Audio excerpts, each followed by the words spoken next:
ಏನಪ್ಪ ಅಂತಂದರೆ ಮೊನ್ನೆ ಧಾರವಾಡದಲ್ಲಿ ವಿದ್ಯಾರ್ಥಿಗಳ ಒಕ್ಕೂಟದಿಂದ ರಾಜ್ಯ ಸರ್ಕಾರದಿಂದ ಯಾವುದೇ ಥರ ಉದ್ಯೋಗವನ್ನು ನೋಟಿಫಿಕೇಷನ್ ಮಾಡ್ತಾಯಿಲ್ಲ ಅಂತ ಧರಣಿಯನ್ನು ಕೂತಿದ್ದು ದೊಡ್ಡ ಹೋರಾಟನ ಮಾಡಿದ್ರು. ಅದರ ಪ್ರಯುಕ್ತ ರಾಜ್ಯ ಸರ್ಕಾರ 56,000 ಹುದ್ದೆಗಳನ್ನ ನೋಟಿಫಿಕೇಷನ್ ಮಾಡಿದೆ.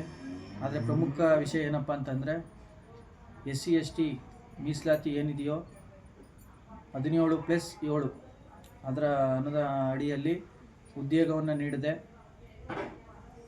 ಸುಪ್ರೀಂ ಕೋರ್ಟು ಆದೇಶ 50% ಮೀಸಲಾತಿ ಮೀರಬಾರ್ದು ಅನ್ನೋ ಕಾರಣವನ್ನು ಒಡ್ಡಿ ರಾಜ್ಯ ಸರ್ಕಾರ ಹಿಂದೆ ಇದ್ದಂಥ SC/ST ಮೀಸಲಾತಿ 15+3 ಅದರಂತೆಯೇ ಹುದ್ದೆಯನ್ನು ನೀಡುತ್ತೇವೆ ಅಂತ ಹೇಳಿದ್ದಾರೆ. ಅದನ್ನು ಈ ಕೂಡಲೇ ಕೈ ಬಿಡಬೇಕು. ಏನು 2022ರಲ್ಲಿ ಬಸವರಾಜ ಬೊಮ್ಮಾಯಿ ಅವರ ಸರ್ಕಾರದಲ್ಲಿ SC/STಗೆ 17+7 ಏನು ಹೆಚ್ಚಿಸಿದ್ರ ಮೀಸಲಾತಿಯ ಅದನ್ನು 9th ಶೆಡ್ಯೂಲ್ಗೆ ಸೇರಿಸಬೇಕು. ಸರ್ವಪಕ್ಷಗಳ ಸಭೆ ಕರೆದು ಹಿಂದೆ ಇದ್ದಂಥ ಮೀಸಲಾತಿಗೆ ಉದ್ಯೋಗವನ್ನು ನೀಡ್ತೀನಿ ಅನ್ನೋ ಒಂದು ನಿರ್ಣಯವನ್ನು ಕೈ ಬಿಡಬೇಕು ಅಂತ ಈ ಮೂಲಕ ನಾವು ಕೇಳ್ಕೊತಾ ಇದ್ದೀವಿ. ಇಲ್ಲ ಅಂದರೆ ಮುಂದಿನ ದಿನಗಳಲ್ಲಿ SC/ST ಒಕ್ಕೂಟದಿಂದ ಉಗ್ರ ಹೋರಾಟವನ್ನು ಮಾಡ್ತೇವೆ ಅಂತ ಈ ಮೂಲಕ ಎಚ್ಚರಿಕೆಯನ್ನು ನೀಡ್ತಾ ಇದ್ದೀವಿ.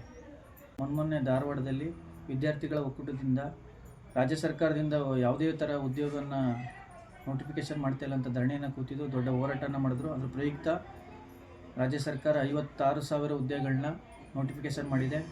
ಆದರೆ ಪ್ರಮುಖ ವಿಷಯ ಏನಪ್ಪ ಅಂತಂದರೆ SC/ST ಮೀಸಲಾತಿ ಏನಿದೆಯೋ 17+7 ಅದರ ಅಡಿಯಲ್ಲಿ ಉದ್ಯೋಗವನ್ನು ನೀಡದೆ